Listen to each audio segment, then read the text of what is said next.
चलिए बच्चों, आज हम समझेंगे कि अगर हमारे पास दो चार्ज गिवन तो उन दोनों चार्ज के बीच में कितना फोर्स वर्क करेगा। आपको पता है कि अगर हमारे पास दो लाइक चार्जेस इन्हें हम लाइक चार्जेस कहते हैं। लाइक चार्जेस यानी कि एक समान चार्ज। तो इन लाइक चार्जेस के बीच में जो फोर्स होता है, फोर्स को हम कहते हैं इलेक्ट्रोस्टैटिक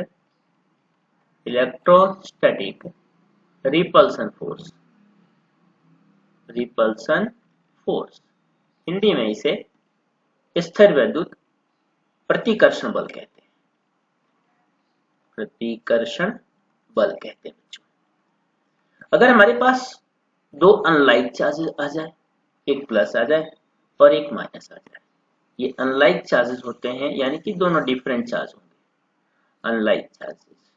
तो इनके बीच में लगने वाला जो फोर्स होगा उसे कहेंगे इलेक्ट्रोस्टैटिक अट्रैक्शन फोर्स।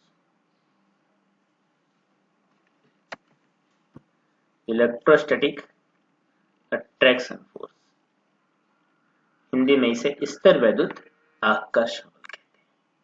इन बलों के बारे में आप पहले भी मैं आपको बता चुका हूं, आप जानते भी हैं। ये जो फोर्स है, अब इस फोर्स की मैग्नीट्यूड कितनी होगी, यानी कि दो चार्ज के बीच में लगने वाला जो फोर्स है उस फोर्स की वैल्यू कितनी होगी, इस वैल्यू को ऑब्टेन किया था 1785 में कूलॉम ने।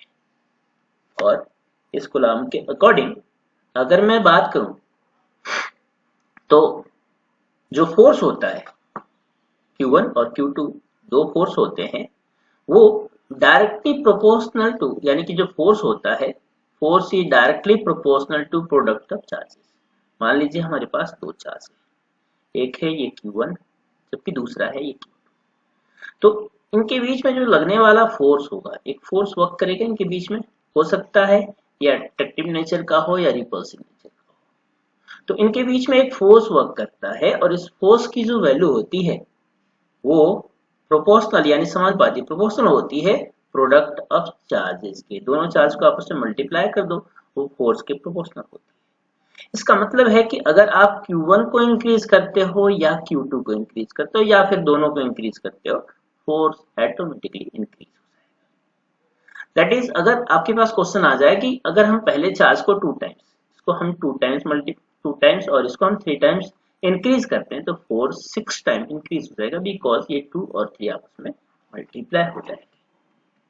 तो बच्चों, ये था कूलॉम का फर्स्ट स्टेटमेंट। इस फर्स्ट स्टेटमेंट के अकॉर्डिंग जो फोर्स होता है इलेक्ट्रोस्टैटिक फोर्स, वो चार्ज के प्रोडक्ट के प्रोपोर्शनल होता है, यानी दोनों के चार्ज को मल्टीप्लाई कर दो, वो फोर्स के प्रोपोर्शनल होगा। इससे हम इक्वेशन फर्स्ट कंसीडर कर लेते हैं।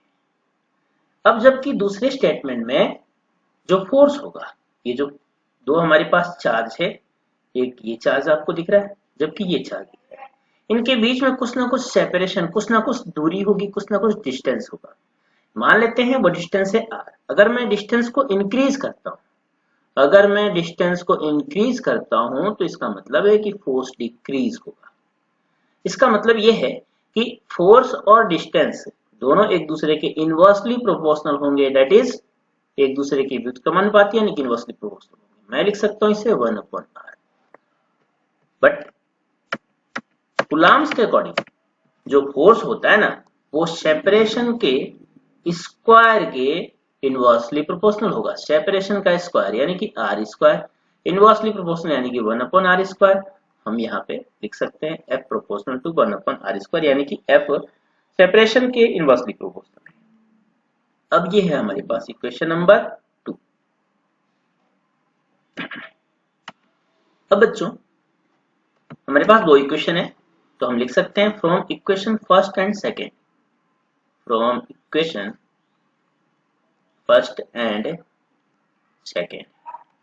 फर्स्ट इक्वेशन में जैसा कि आपको यहाँ दिख रहा है f is proportional to Q1 Q2, तो आप लिख सकते हैं f प्रोपोर्शनल का साइन आप लगा दीजिए यहाँ, f प्रोपोर्शनल टू, चूंकि Q1 Q2 ये न्यूमरेटर के फॉर्म में, अंश के रूप में, तो इससे आप इस 1 के साथ मल्टीप्लाई कर दें तो ये होगा Q1 Q2 और इसके अपॉन में 1 है, इसके अपॉन में आर स्क्वायर, तो आर स्क्वायर को 1 से मल्टीप्लाई करेंगे तो ये होगा आर स्क्वायर। अब आपको पता है कि यहाँ पे प्रोपोर्शनल का जो साइन है उसे हम रिमूव कर देते हैं और एक कांस्टेंट लगा देते हैं कि एक कांस्टेंट होगा और यहाँ आ जाएगा Q1 Q2 upon R square. बच्चों इस k को आपको ध्यान रखना, k की कुछ स्पेसिफिक वैल्यू भी होती है और साथ में इसका फॉर्मूला भी होता है। k का फॉर्मूला होता है 1/4 pi epsilon not. Epsilon not को हम इलेक्ट्रिक परमिटिविटी कहते हैं, इलेक्ट्रिक परमिटिविटी कहते हैं, इसे हिंदी में विद्युतशीलता कहते हैं। और ये जो k है, इस k को हम कहेंगे इलेक्ट्रोस्टैटिक कांस्टेंट, स्थिर वैद्युत गुणांक, इलेक्ट्रोस्टैटिक कांस्टेंट, स्थिर वैद्युत गुणांक कहते हैं। क्योंकि इस एप्सिलॉन नॉट की कुछ न कुछ, एप्सिलॉन नॉट का मतलब होता है इलेक्ट्रिक परमिटिविटी इन एयर और इन वैक्यूम भी कह सकते हो आप, और इसकी वैल्यू होती है 8.85 into 10 to the power -12 coulomb square newton metre square. ये होती है एप्सिलॉन नॉट की वैल्यू। अगर हम इस वाले इक्वेशन में एप्सिलॉन नॉट की वैल्यू को रख दें तो अब हमारे पास k इक्वल्स टू वैल्यू आएगी 9 into 10 to the power 9 newton metre square पर कूलाम स्क्वायर, और ये एयर में इलेक्ट्रोस्टैटिक कांस्टेंट की वैल्यू होती है। तो बच्चों आपको अब यहाँ पे इन कंसेप्ट के अकॉर्डिंग जो फॉर्मूला मिला वो फॉर्मूला है हमारे पास F is equal to, and then आपके सामने है k। अब k की वैल्यू को आपको रखना है 1/4 pi epsilon not Q1 Q2 upon R square, और इस फॉर्मूले को हम कूलाम फोर्स भी कहते हैं, और कूलाम्स लॉ के अकॉर्डिंग गिवन जो फोर्स का फॉर्मूला है वो ये है, और इसी फॉर्मूले का यूज करके दो चार्ज के बीच में हम फोर्स फाइंड कर सकते हैं। अब अगर आपके मन में ये क्वेश्चन आता है कि जो फोर्स है, force between two charges, force between two charges, ये यानी कि दो चार्जेस के बीच में जो फोर्स होता है वो डिपेंड करता है तीन चीजों पे। पहला, जैसा कि मैंने आपको कूलम्स लॉ के अकॉर्डिंग बताया कि फोर्स डिपेंड्स अपॉन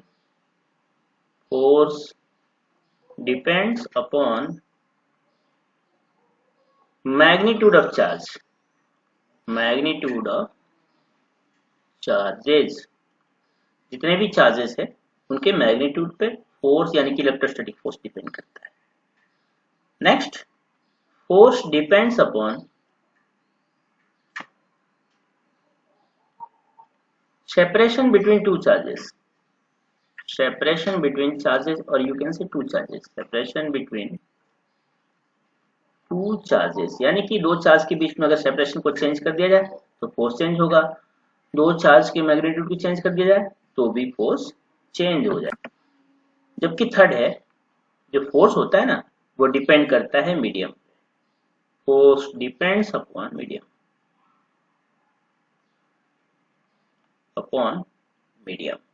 यानी कि माध्यम यानी कि मीडियम पे भी फोर्स डिपेंड्स करता है। एक एग्जांपल से समझते हैं।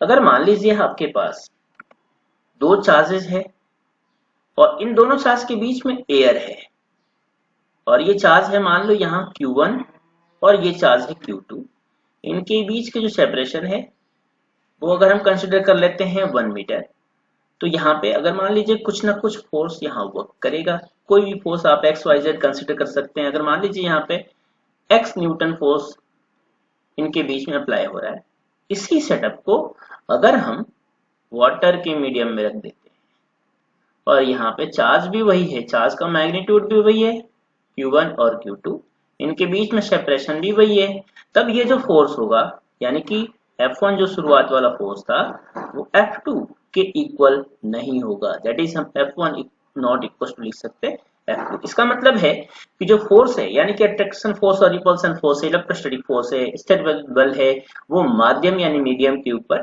डिपेंड करता है। तो हमारा जो तीसरा कंसेप्ट है तीसरे कंसेप्ट में आप समझ सकते हैं कि जो फोर्स होता है वो मीडियम के ऊपर डिपेंड करता है। तो बच्चों, अगर आपको ये कंसेप्ट समझ में आया हो तो कृपया लाइक कर दीजिए, सब्सक्राइब कर दीजिए और बेल आइकन को दबा दीजिए ताकि आने वाले वीडियोज का नोटिफिकेशन आपको मिल सके। Thank you so much.